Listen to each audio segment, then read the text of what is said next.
En esta clase vamos a ver el proceso de biosíntesis de los glúcidos.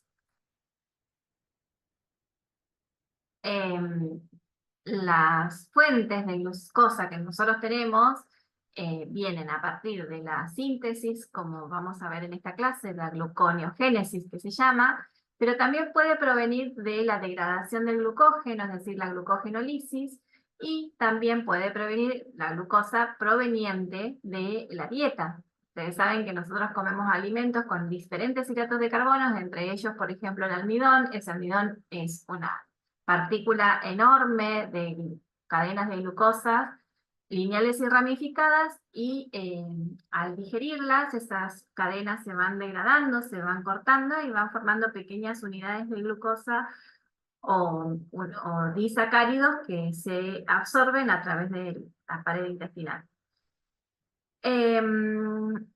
Ahora, ¿qué es la gluconeogénesis? Es la síntesis en los individuos de glucosa. Y esa glucosa puede venir de la conversión neta de glucosa, por ejemplo, desde aminoácidos que pueden formar glucosa, o pueden provenir de metabolismo de la glucosa de otros tejidos, como por ejemplo a partir del lactato o de la alanina, que es un aminoácido. Entonces, ¿cuáles son las fuentes de las cadenas carbonadas o de esos carbones que después van a formar la glucosa? Entonces, a partir de aminoácidos gluconeogénicos o a partir del lactato, que como ustedes saben, el lactato es una forma de degradar energía o degradar glucosa para dar energía, pero ese lactato se forma en los tejidos, por ejemplo en el músculo, puede volver al hígado y a partir del lactato formar glucosa.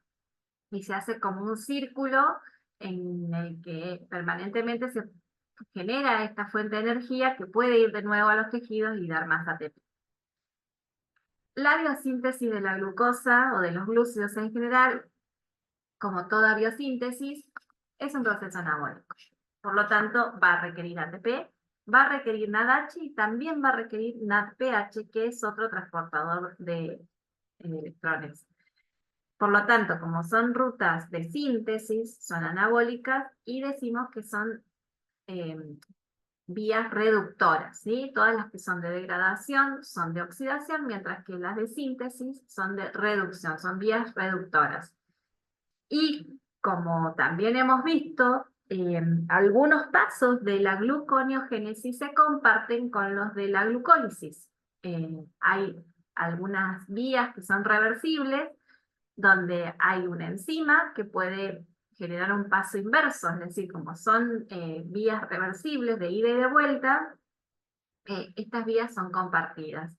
Pero existen algunas de estas reacciones donde son catalizadas por enzimas que están reguladas y que esos pasos son irreversibles, es decir, que no hay un ida y vuelta, sino que o va para la degradación o va para la síntesis de glucosa. Esos puntos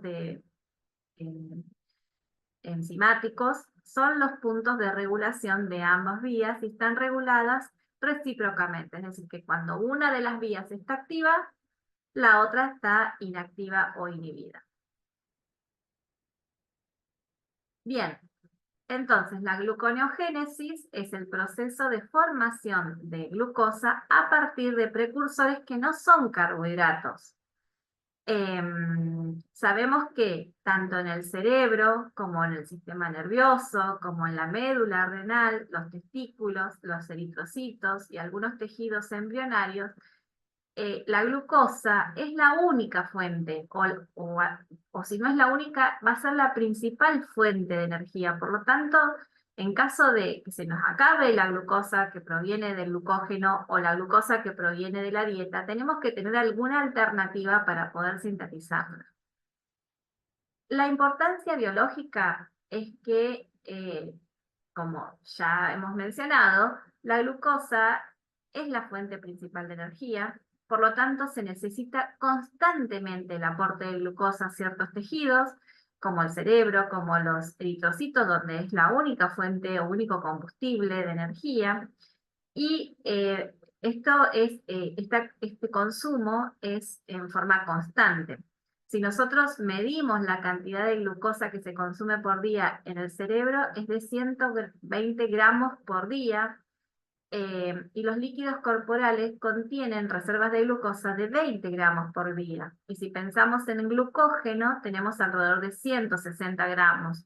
Entonces, estamos como muy al límite, ¿no? Las reservas directas de glucosa solo son suficientes para cubrir las necesidades de un día. Y si hay un periodo más largo donde no hay consumo de glucosa o donde el consumo por algún motivo, por ejemplo, en una actividad intensa es mayor, esa glucosa que nosotros tenemos de reserva o el glucógeno que tenemos de reserva no nos va a alcanzar para poder solventar las necesidades.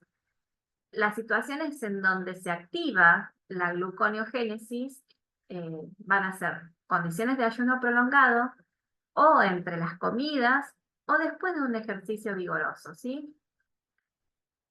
Entonces, podemos decir que la gluconeogénesis, que es la síntesis de glucosa a partir de precursores no hidratos de carbono, los precursores que podemos utilizar para formar glucosa son el piruvato, que es la principal vía, el lactato, como bien dijimos hoy, el glicerol, si pensemos en los triglicéridos que están compuestos por un glicerol que está unido a 3 ácidos grasos, entonces en la degradación de los triglicéridos vamos a obtener una molécula de glicerol. Ese glicerol puede reutilizarse para formar glucosa y a su vez los aminoácidos que denominamos gluconeogénicos porque son aquellos que pueden aportar carbonos para la formación de glucosa.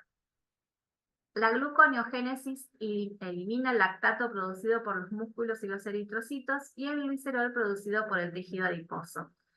De alguna manera podemos decir que los reutilizan, esto que decíamos hoy. El músculo se queda sin reserva o por el metabolismo normal genera lactato, el lactato, en la formación de lactato se forma ATP, pero ese lactato puede volver al hígado para formar glucosa. Y de la misma manera, la degradación de los triglicéridos que libera un glicerol, los triglicéridos se degradan a ácidos grasos, los ácidos grasos dan energía, pero el glicerol también puede ser reutilizado para dar glucosa, porque ¿qué hacen aquellos tejidos que no pueden usar los triglicéridos como fuente de energía? Tienen que tener glucosa. Entonces lo sacan, lo obtenemos del resto de los insumos con los que contamos, ¿sí? La principal, o el principal sitio donde se obtiene, se genera gluconeogénesis, es el hígado. Siempre el principal formador de glucosa va a ser el hígado, en el 90% de los casos, pero también algo van a formar en los riñones, un 10% puede estar a cargo de los riñones. Entonces, un poco lo que estábamos hablando hoy, cuáles son las fuentes para la obtención de la glucosa. Fijémonos que una de las fuentes es la alanina, como pensemos en el piruvato. A partir del piruvato podemos, vía reversa a la glucólisis, obtener glucosa. Pero el piruvato lo podemos obtener de la alanina, que es un aminoácido, también se puede obtener del lactato y de otros aminoácidos. Por otro lado, el glicerol es un alcohol de 3 carbonos que se puede transformar en glicerol 3-fosfato y dihidroxiacetona fosfato y entrar nuevamente a la gluconeogénesis. Y por otro lado, también tenemos el propionil-CoA, que todavía no lo hemos mencionado, pero es una porción que se obtiene de los aminoácidos de cadenas los ácidos grasos de cadenas impares. En la degradación de esos aminoácidos se van obteniendo acetil-CoA, siempre porque se va cortando como de a 2 carbonos. Y el acetil-CoA, recuerden que tiene 2 carbonos. Pero, como son impares, va a haber una de las degradaciones que en lugar de un acetil-CoA va a quedar un propionil-CoA. Y ese propionil-CoA puede transformarse sucesivamente en distintos compuestos que finalmente van a dar oxalacetato, a partir del cual se puede obtener fosfonolpiruvato, gliceraldehído 3-fosfato y así de nuevo entrar a la formación de glucosa. Entonces, de nuevo, glicerol alanina, lactato, otros aminoácidos gluconeogénicos, el propionil-CoA, son todos candidatos para ser sustrato para la gluconeogénesis. Esto un poco lo hemos visto en otra oportunidad, sobre todo cuando vimos regulación de la glucólisis, donde se comparan tanto la glucólisis por un lado como la gluconeogénesis por otro. Recordemos que 7 de las 10 reacciones de la glucólisis son compartidas con la gluconeogénesis, donde las enzimas son las mismas, son las reacciones que son reversibles, mientras que hay 3 sitios donde hay enzimas diferentes y que están reguladas, son los sitios objetivo de la regulación, y que son irreversibles. Entonces, sobre estos puntos es donde se define la dirección del proceso, si vas a ir a la formación de glucosa o a la degradación de glucosa. Esto va a estar condicionado por las condiciones de la célula, de los recursos que se tienen, del ATP, del NADH, como hemos visto en otra oportunidad. Entonces, para ver los distintos puntos de regulación y cómo funciona la glucólisis, vamos a hacer un repaso de cada una de estas partes. Partimos del piruvato, que da oxalacetato. El oxalacetato, para formarse a partir del piruvato, es un punto de activación. Fíjense que en este momento vamos a necesitar 2 ATP para que el piruvato, a partir del piruvato, podamos formar oxalacetato. Y a su vez, a partir del oxalacetato podemos formar fosfonolpiruvato, pero también es un punto de alto requerimiento energético, donde 2 GTP se van a utilizar y van a dar 2 GDP. Siempre hablamos de 2, ¿por qué? Porque por cada glucosa que se necesitan 2 piruvatos, entonces esta vía va a estar duplicada en todos los sentidos. Fíjense que en todos los casos va a haber un 2, que significa que está duplicado, ¿no? Lo que estamos viendo se repite 2 veces. Bueno, entonces el piruvato, dijimos, da oxalacetato, requiere ATP, el oxalacetato da fosfonolpiruvato, requiere GTP, que es un análogo del ATP. Luego sí, vías reversibles, fosfoglicerato, hay una isomerasa que cambia el fosfato de posición. Luego, otra vía que requiere ATP para formar un bifosfoglicerato, en la posición 1 y 3 tiene fosfato. En el siguiente paso hay requisito de NADH y liberación de un fosfato y se forma el gliceraldehído 3-fosfato. Ese gliceraldehído 3-fosfato está en equilibrio con la dihidroxiacetona fosfato y con la está en equilibrio, sí, con la dihidroxiacetona fosfato. Recuerden que esto era un equilibrio, se consume uno y a medida que se va consumiendo, se va eliminando el que está en equilibrio. Entonces, este dihidroxiacetona, por la unión del gliceraldehído 3-fosfato, se forma en esa unión la fructosa 1,6-bifosfato. Y esa fructosa tiene 2 fosfatos, mediante una fosfatasa se elimina uno de esos fosfatos, quedando la fructosa 6-fosfato, en equilibrio con la glucosa 6-fosfato. Recuerden que tanto la fructosa como la glucosa son isómeros, en ambos casos tienen en la posición 6 un fosfato, y lo que cambia entre la glucosa y la fructosa es la ubicación del grupo funcional cetona, que en el caso de la fructosa es una cetona y en el caso de la glucosa es un aldehído. Estos son azúcares y recordemos que tienen o funcionaldehído o cetona. Entonces, hay un cambio, una isomerización en este caso, y finalmente se libera la glucosa, el fosfato de la glucosa 6-fosfato mediante una fosfatasa también, que corta ese fosfato de la posición 6 y libera la glucosa. Entonces, podemos decir que los puntos más críticos de regulación de esta vía es en el pasaje de piruvato a oxalacetato y a fosfonolpiruvato, y luego de fructosa 1,6-bifosfato a 6-fosfato, con la eliminación de un fosfato, y finalmente en el último punto donde se libera la glucosa intacta sin ninguna fosforilación, donde se libera el último fosfato del carbono 6. Por lo tanto, decimos que hay 3 rodeos, puntos de regulación de la gluconeogénesis.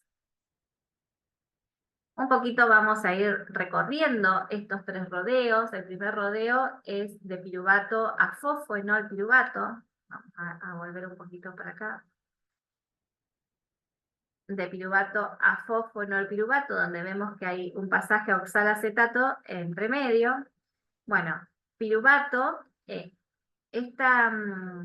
estos rodeos, este rodeo, hay un paso intermedio a través de la mitocondria y ahora vamos a entenderlo por qué. El piruvato está en el citosol, hay gran cantidad en el citosol, pero tiene la ventaja de poder ingresar a la mitocondria, porque hay transportadores de piruvato, ¿sí?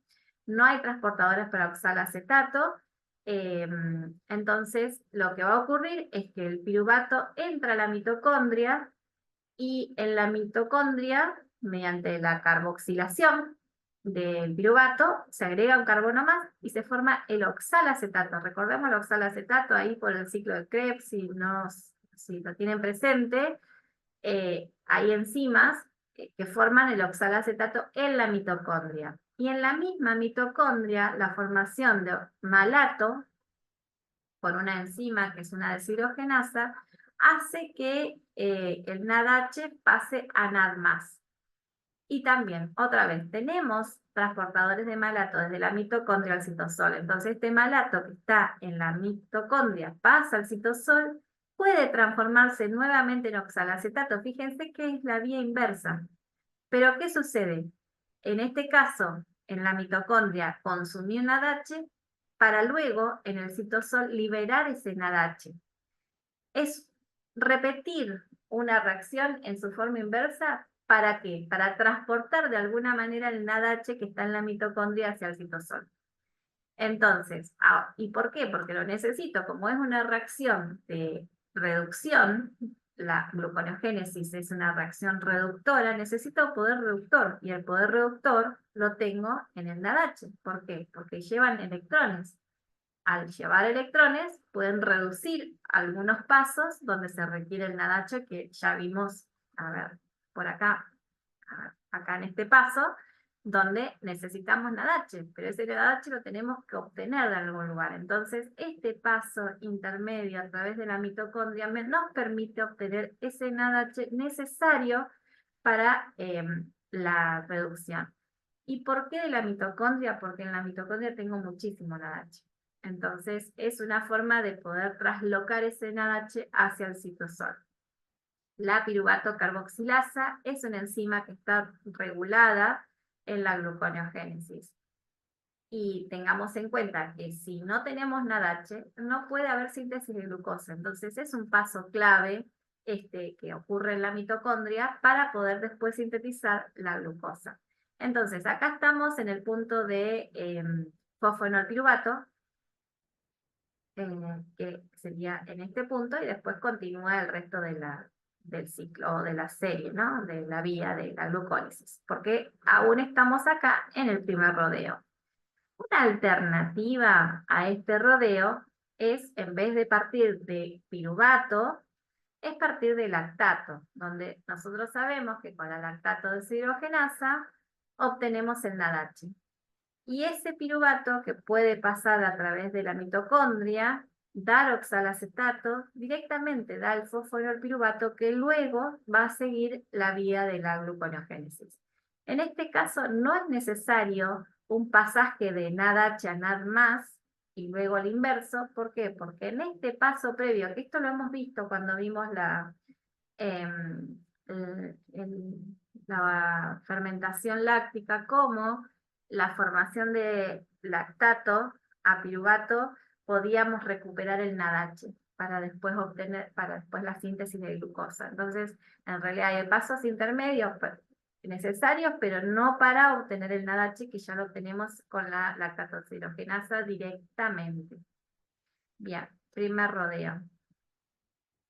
Entonces, la reacción de esta primera etapa es que el piruvato necesita ATP, necesita GTP y necesita un carbono para formar el fosfoenolpiruvato, más ADP, más GTP, más el fosfato, protones y dióxido de carbono. Es decir, que en esta primera reacción entra dióxido de carbono y sale dióxido de carbono, ¿sí? Son pasos intermedios que podemos decir que de alguna manera para poder activar esos intermediarios que nosotros tenemos para luego seguir el resto de las vías.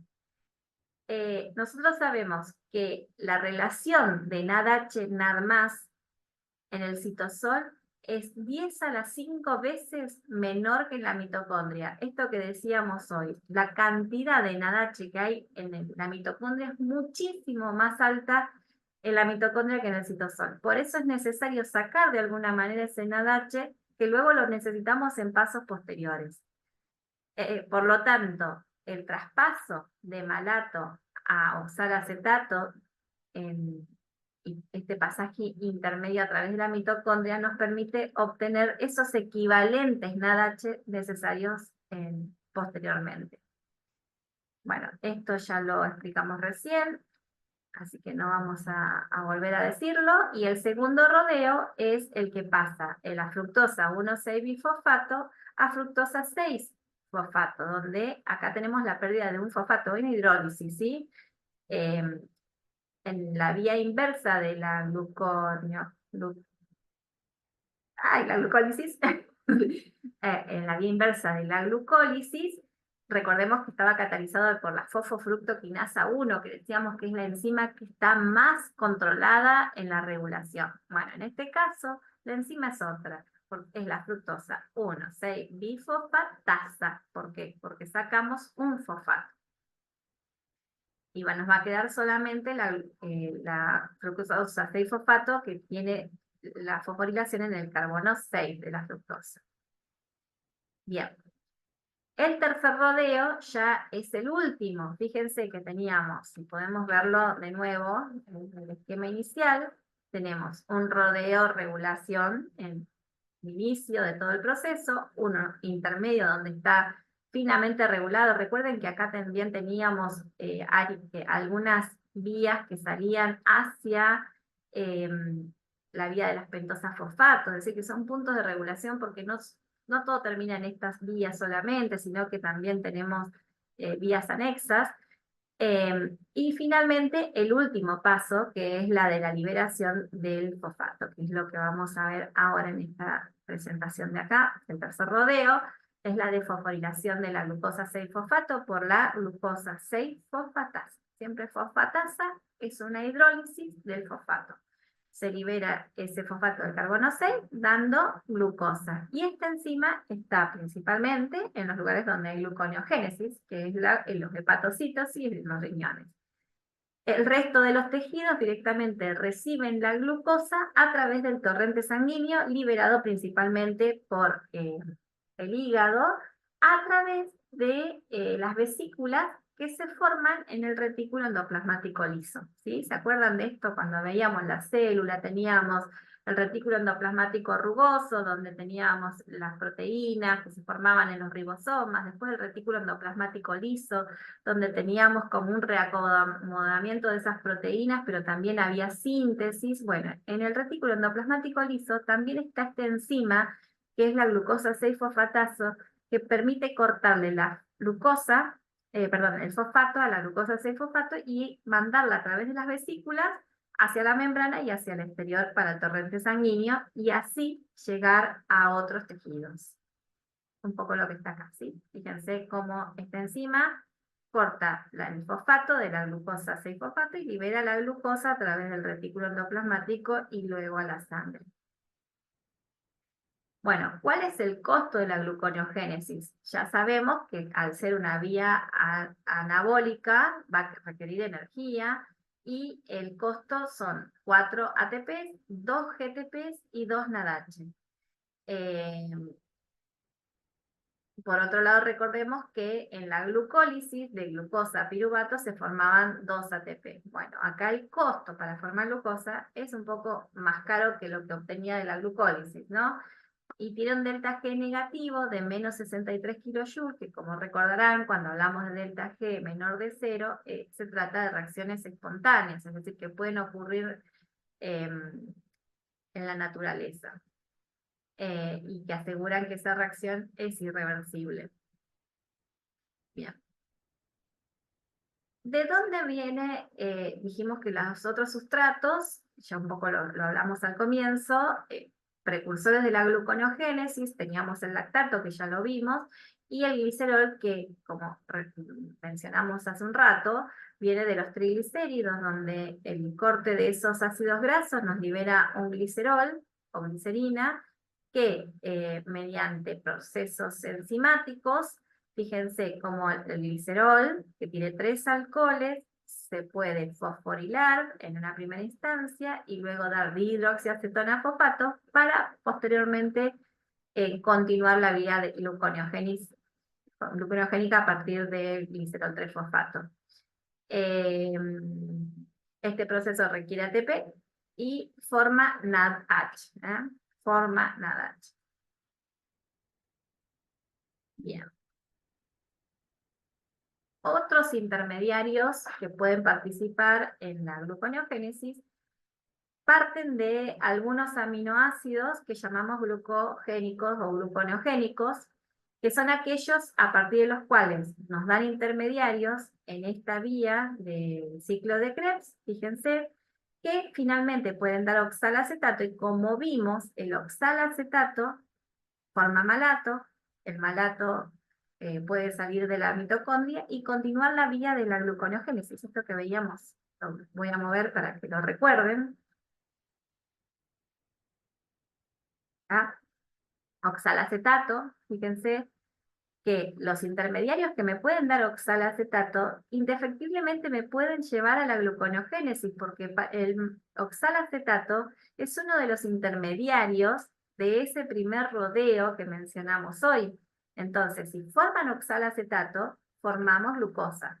Por lo tanto, todos aquellos compuestos que entran al ciclo de Krebs y que pueden formar finalmente el oxalacetato, tiki, tiki, tiki, vamos a la glucosa. Entre ellos tenemos aminoácidos como glutamato, glutamina, histidina, valina, metionina, aspartato, etc. ¿Sí? ¿Por qué? Porque entran en estos puntos que llevan al oxalacetato, y si hay necesidad de glucosa, la vía se desvía hacia la formación de glucosa. Bien. Esto lo vamos a ver después, así que lo de las estrellitas simplemente es una mención que nos va a servir para más adelante, donde tanto el glutamato como la alanina son los principales responsables del transporte de los grupos amino, de los aminoácidos al hígado. Tema para más adelante. Bien. Entonces, los ácidos grasos, ustedes me podrán decir, bueno, pero los ácidos grasos tienen un montón de carbonos, por lo tanto los carbonos de los ácidos grasos podrían ser útiles para la formación de glucosa. Y bueno, la realidad es que no. ¿Por qué? Porque esos ácidos grasos al degradarse forman acetil-CoA. Y el acetil-CoA, recuerden que eran 2 carbonos que cuando entran al ciclo de Krebs y llegamos al oxalacetato, esos 2 carbonos que entraron acá se eliminaron en los pasos intermediarios. Por lo tanto, los ácidos grasos no aportan carbono para la formación de glucosa. Pero bueno, de alguna manera, esa energía que se obtiene de la degradación de los ácidos grasos me van a ser útiles para esta síntesis que requiere energía, pero no me van a aportar carbonos como sí lo hace el piruvato, como sí lo hace el lactato o los aminoácidos glucogénicos que vimos recién.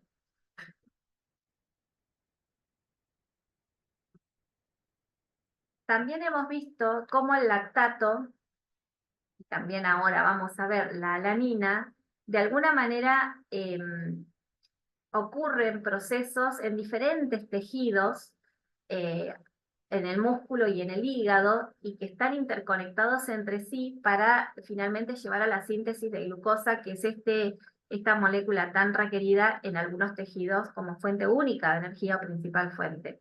Entonces, fíjense que el ya conocido ciclo de Cori, donde el glucógeno del músculo nos da glucosa, la usamos y en ciertas circunstancias formamos lactato.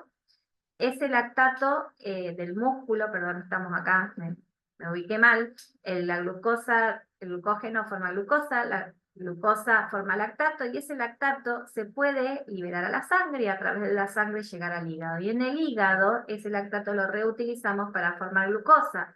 Entonces, si no hay glucosa en los tejidos, se libera a la sangre, llega nuevamente a los tejidos y se usa allí.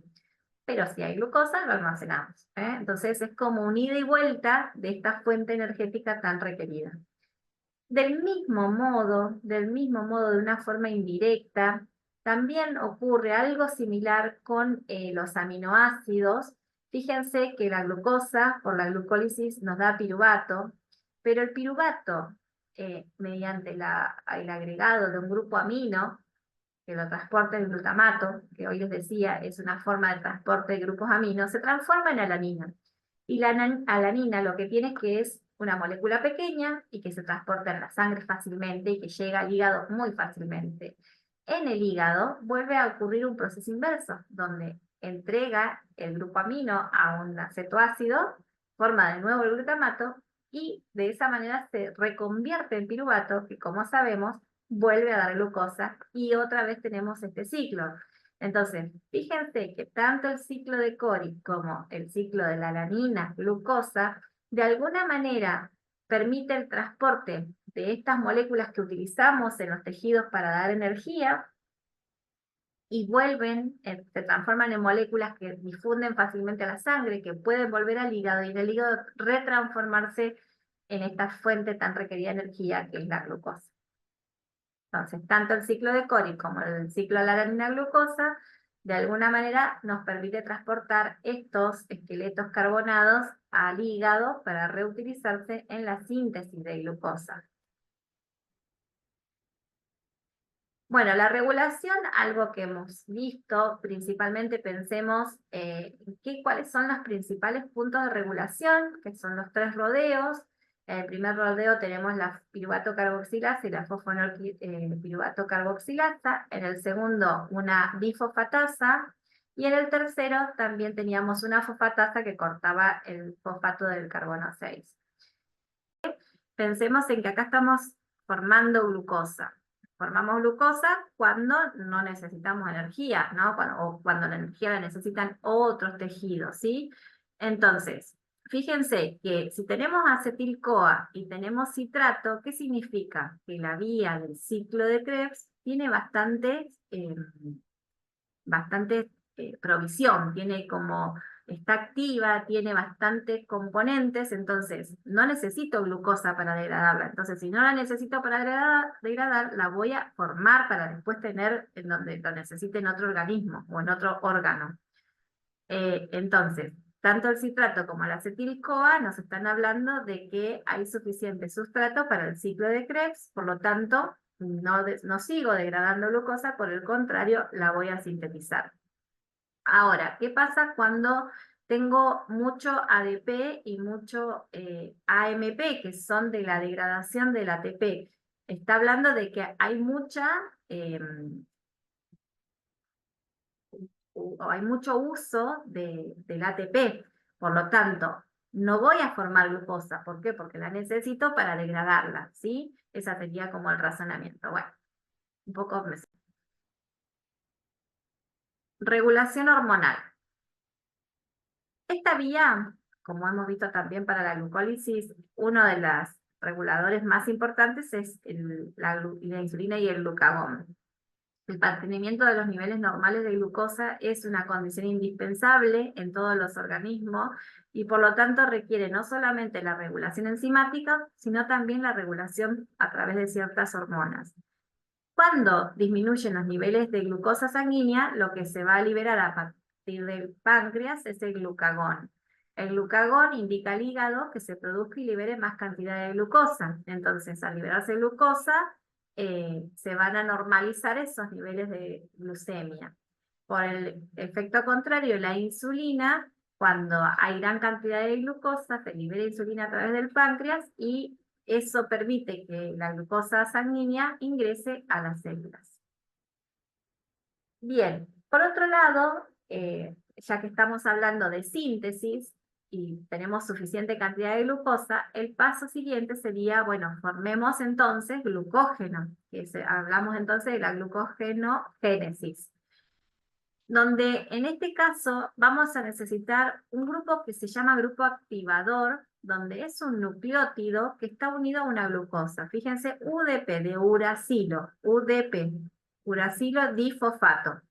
Es un nucleótido unido a una glucosa. Esto es necesario para que se active la formación del glucógeno. El glucógeno se sintetiza en muchos tejidos, no es exclusivo del hígado, pero obviamente que el principal lugar es el hígado y el músculo esquelético, donde están los principales sitios de almacenamiento del glucógeno. Si ya bien sabemos que en el hígado es para tener esa fuente de glucosa necesaria para liberar al resto de los tejidos cuando sea necesario, y en el músculo para su propia energía. Entonces, los pasos para la biosíntesis de glucosa, partimos de la glucosa de la dieta o partimos de la gluconogénesis con el componente glucosa 6-fosfato. En el primer paso, esa glucosa 6-fosfato, que es la que disponemos tanto de la dieta como de la gluconeogénesis, se va a tener que transformar en glucosa 1-fosfato a partir de una enzima que traspasa el fosfato del lugar, del 6 al 1, ¿sí? Esa se llama fosfoglucomutasa. Luego, la glucosa 1-fosfato se va a transformar en este compuesto activado para que luego se agregue a el glucógeno. Recordemos que la glucosa es muy estable, entonces cada paso donde la quiero meter en alguna vía se tiene que activar. Y este paso es catalizado por la UDP-glucosa pirofosforilasa, se llama, donde la glucosa 1-fosfato se une al UTP, se libera un pirofosfato y queda unida la glucosa al UDP, ¿sí? Se le salen dos fosfatos, por eso se le sale un fosfato, perdón, y queda unido al UDP, formando UDP-glucosa. Y luego sí, esa glucosa activa se va a ir agregando a porciones de glucógeno ya preformado. Fíjense, glucosa N significan N moléculas de glucosa unidas en forma de glucógeno. Y una vez que se libera o se une la glucosa al glucógeno, se libera SUDP. Luego va a venir una enzima ramificante para que agregue enlaces alfa 1,6. Hasta acá formábamos cadenas de glucosa. Para poder agregar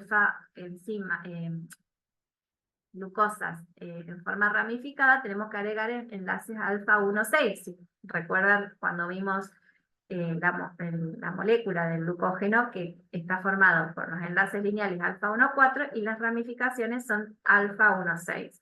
Entonces tiene que venir una enzima que agregue esos enlaces para después seguir agregando alfa 1,4, ¿sí?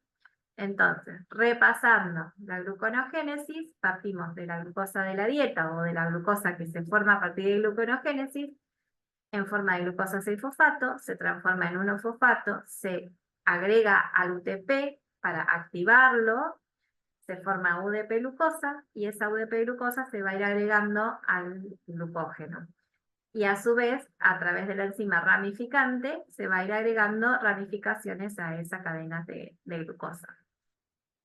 Acá hay un paso donde el UTP, que forma pirofosfato, el pirofosfato se degrada rápidamente porque es muy inestable a 2-fosfatos. Y esa enzima que lo cataliza se llama pirofosfatasa.